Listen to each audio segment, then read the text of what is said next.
Hey, is anyone else on?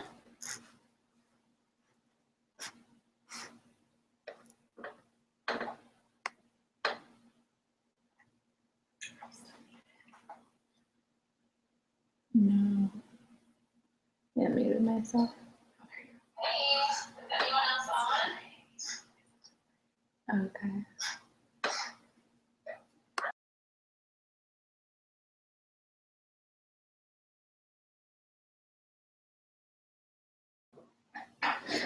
Okay, so I'm just gonna go ahead and start. Jess and I currently are figuring this out. So we kind of just played around with this for a little bit to figure this out for you guys because we hadn't fully figured it out yet either. So there may be a few revisions to this video going forward. So I think generally what I'm going to do is share my screen and just kind of walk you through how I create the event for a Google Hangout. There's a couple different options. You can use Zoom. Zoom is amazing when you want to limit what you're doing for the amount of time. So Zoom has for when it's free, sorry, I'm like shaking this computer all over the place. Let me put it down. Zoom's free for 40 minutes. And I know that some of my classes can go a little bit longer. So I wanted to explore another option. And so to me, that option was going to be Google Hangouts. I love Google and all that they have to offer. So I figured it was time to look into Google Hangouts and figure it out. So this would be a really awesome thing to do if you have a group of people that are maybe not avid readers, that don't want to read through a 1 week Facebook class with a bunch of posts. Maybe it's a group of friends in another state and they're getting a group of girls together or a group of friends together for one night, and you can teach this class live, but also kind of be able to answer questions as they come up. Is Megan on now? She hasn't responded back to that. Okay, I think she posted that yesterday, so I'm not sure. Oh, temporary. It does say one viewer now. I wonder if that's you or her. Still figuring this out, as you can see, but it's pretty cool. I think this is going to be a really powerful tool, and we'll definitely have to update some of these videos as we learn a little bit more going forward. Jess has her computer on right behind me. Just say hi.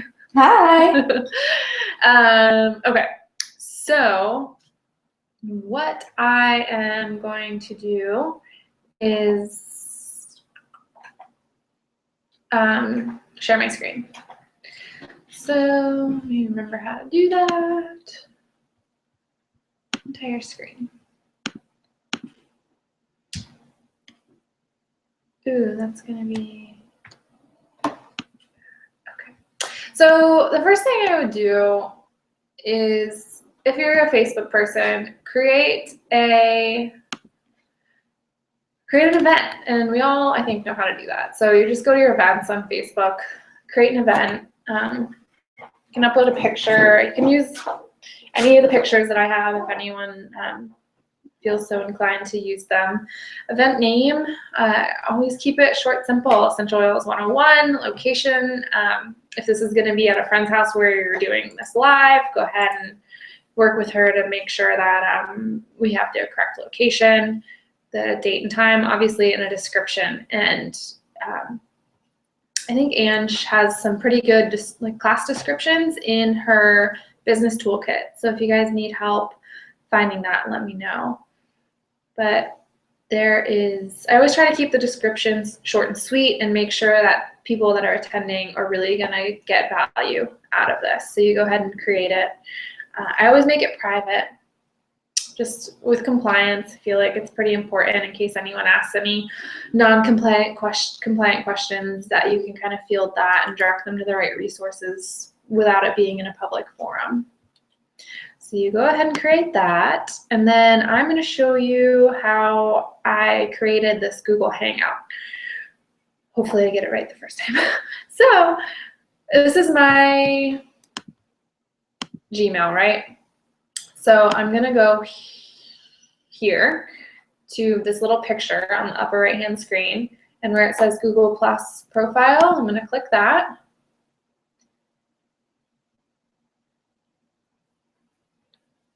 And then we can go, oops, to this where it says home. This is a drop down. And go to where it says Hangouts. And a Hangout is going to be for like, I think it's just with like a single person. So you want to go to the Hangouts page. And then click this More button over here on the left. And go to where it says Hangouts on Air.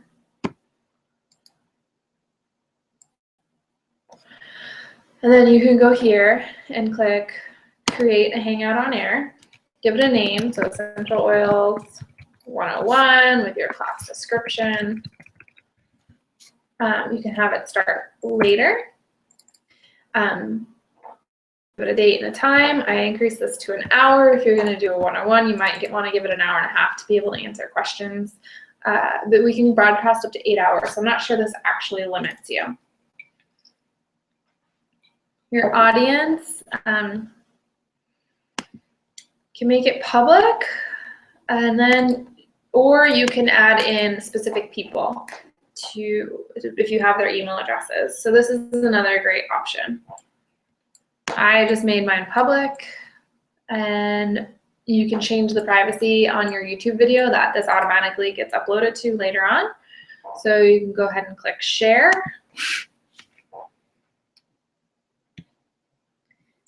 So, and then it creates this event page. So this event page is directly linked to your Google Plus page. You can go in and edit your event, which will you can edit the date and time, you can share your event, add more people. You can share a link, so you can share this event page itself, the YouTube page, video, embed, or you can do this way, invite more, and do it by the people that are in your circles. Another important thing that I just realized is to make sure you turn on this Q&A button right here. So this is what's going to allow us to chat with each other live. So I'm going to try to pull up the one that I'm looking at. Hopefully it doesn't have like that mirroring effect. Yeah, it does. But can you see this, Jess, from what I'm seeing? And it's like going like a whole... It's a delay, so you're like a minute behind. Oh, really? Okay. You're just about to click on Q&A. Okay. There we go. See how it's like Okay. yeah, the mirroring effect. Now I can see it. Okay. Yeah. So you can see on the right side of this page that you can ask questions. And when you log in, it'll say, ask the first question or ask a question. So this is pretty neat. I don't have this option because I am the presenter, but down here, there is a green box that says, ask a new question, which is pretty cool. That your attendees can actually click this. And then I have the option to say, like, select a question. Oh, and then I answer it in person. Okay, so I answer it like speaking wise. And then I guess that means, hey, done, you're done. I answered your question. So like we said, I'm figuring this out as we go, but pretty cool tool to use. Currently answering. Oh, cool, yeah. And then Jess's screen is lagging a little bit. So hers now says currently answering what I was doing. So this is pretty neat. I just wanted to really just present you guys this specific tool, because Zoom is absolutely wonderful when you really want to limit your time speaking, but when you're doing a class that's interactive where people can speak with you, this would be a really great tool. So then Zoom, let me make a new tab, zoom.us. You can create your account and I think, sign in, and I think I just deleted all my passwords, so hopefully I remember it. Yes, I did. Okay. So here you can schedule a meeting, host a meeting. This host a meeting is if you want to do something right then and there. So with video on, is the option I always choose, or schedule a meeting. Again, you can say Essential Oils 101. Add in the event, date and time, and then go ahead and schedule it. And what this does is it gives you, let me see if I can just schedule this and see what happens. You can add it to your calendar. You can copy the invitation. So if I would copy and paste this right and put it into the Facebook event description, and even or in the comments, make sure the attendees see it. And then same with the Google Plus page, where you can share the event. You can click on the links and copy the event page and paste it in the description in your event, in your Facebook event. So Facebook is not necessarily needed for this. My mom's asking me if I have any bacon. Thanks, Mom. Maybe she'll make me some food today. Maybe that's why.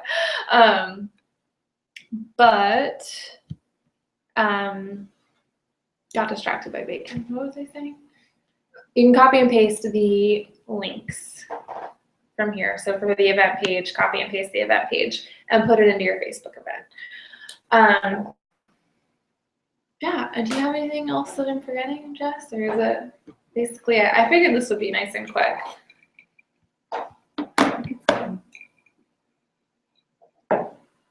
I had to YouTube a few things, figure out how it works. I went through it on the other Facebook class, which I haven't watched, but you know, like posting it to like your personal page and making sure like to get people interested. Oh yeah, another cool trick that Jess and I have figured out is that it's pretty awesome if you just have a general. Let me turn off screen sharing.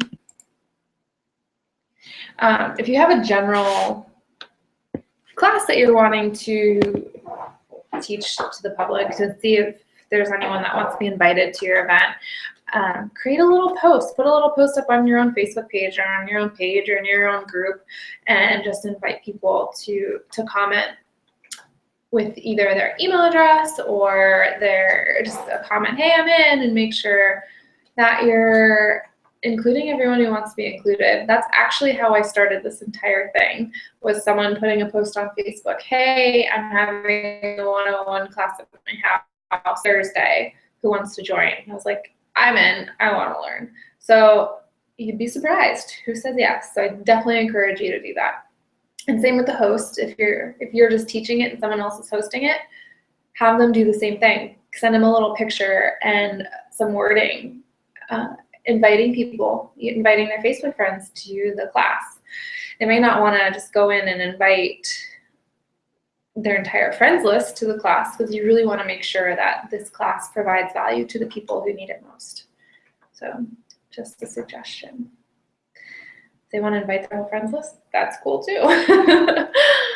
But yeah, if anyone has any questions, feel free to email me or Jess, or you know where to find me. Comment on this link that I'll post in the group, and feel free to share with your teams. And thanks so much for joining. Have a good Friday. Woo-hoo.